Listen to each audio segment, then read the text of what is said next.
Do you ever feel like your emotions are in the driver's seat, directing your choices on life's journey? That's where I come in. I'm EQ.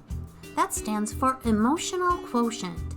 I'm your superpower for understanding your feelings, managing them, and guiding you to appropriately connecting with others.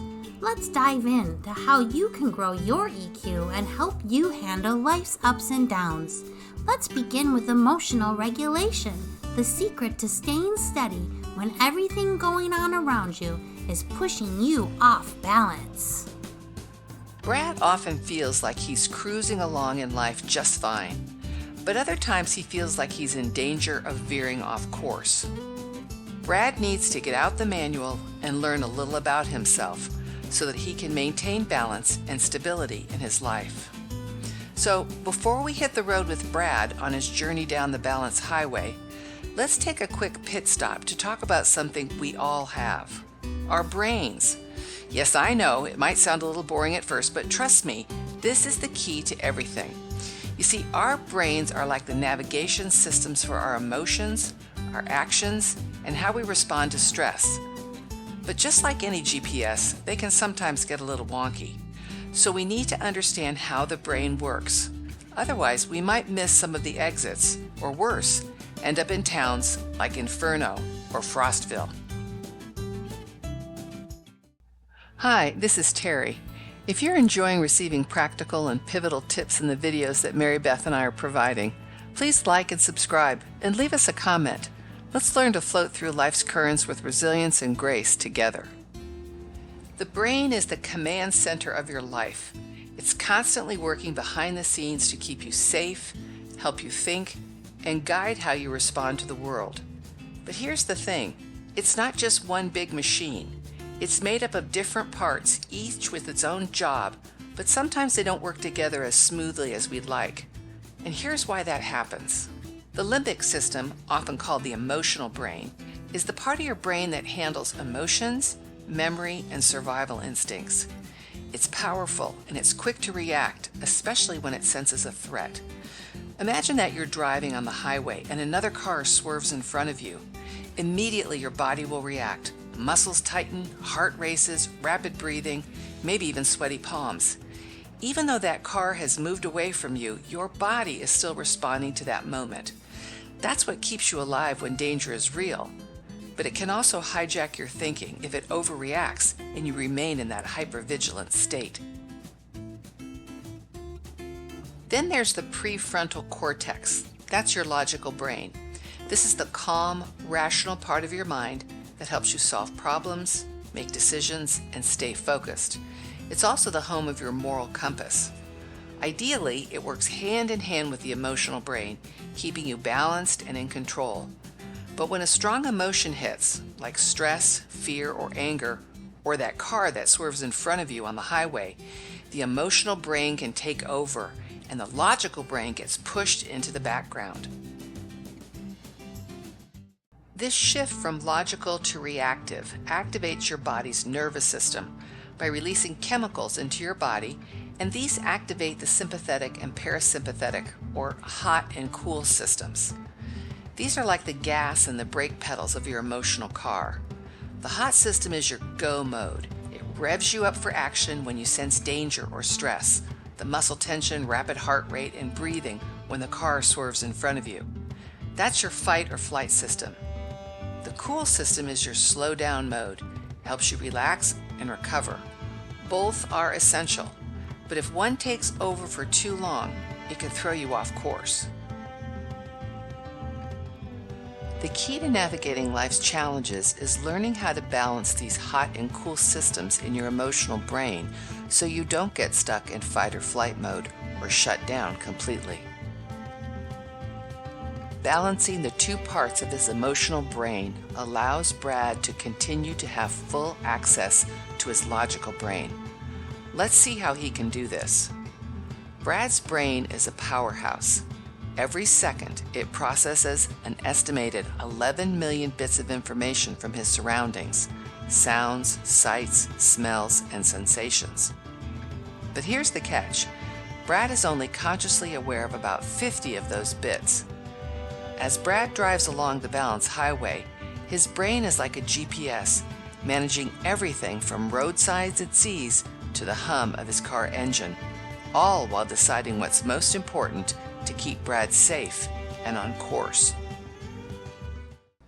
Brad is able to sort and prioritize everything around him because of these two parts of the brain, the emotional and the logical.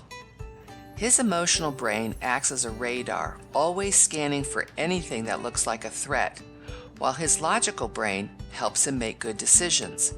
These two parts of his brain are like co-pilots helping Brad stay balanced. But when too many stimuli come at once, the system can get overloaded. When overload happens, it's like hitting emotional debris on the highway. Brad's brain goes into survival mode, hyperactivating his emotional brain and aggressively stepping on the gas pedal for fight or flight, or really slamming on the brakes to slow things down. That's when Brad might veer off course, either toward Inferno, the town of chaos, or Frostville, where everything slows to a standstill. Phew! This time Brad was able to keep his balance. The goal is to stay on Balance Highway, where Brad is using both brain systems the way they were meant to work. He is calm and focused, staying on the road, cruising toward his goals. But sometimes when there's emotional debris on the highway, maybe a rude email, a big decision, or it's just one of those days, suddenly Brad is swerving off course.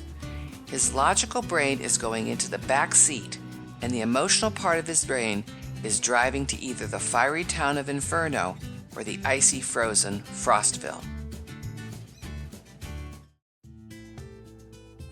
Whether Brad veers toward Inferno, hot brain responses, or Frostville, cool brain responses, depends on how Brad's brain and body interpret and respond to the situation.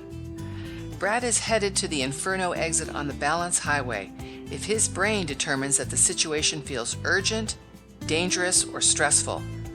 Brad's hot or emotional brain takes the lead, activating the fight or flight response. If Brad is already stressed, hungry, sleep-deprived, or emotionally off balance, his brain is primed to interpret even small challenges as threats. If Brad has a history of reacting aggressively or impulsively in stressful situations, the path to Inferno might feel more familiar and make the exit to town that much easier. While in town, he's going to feel anxious, afraid, angry, aggressive, and maybe even violent. His heart rate and blood pressure will be high, and his muscles will be tight. Inferno is a town filled with acute stress. On the other hand, Brad may take the exit to Frostville when he hits debris if the situation feels overwhelming or he's experiencing emotional overload, burnout, or exhaustion. If Brad's body feels depleted after prolonged stress, he may distance himself to protect his emotional state.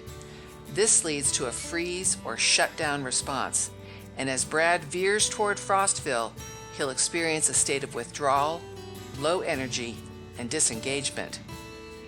It doesn't matter if Brad takes the Inferno or Frostville exit. The longer he stays in either town, the more severe the characteristics can become. But there is a third option, and it's a rest area on the highway. The rest area is where Brad can pull over, take a breather, and reset. It's not about speeding ahead or slowing down too much. It's about restoring balance. Just like your body needs breaks, your brain does too.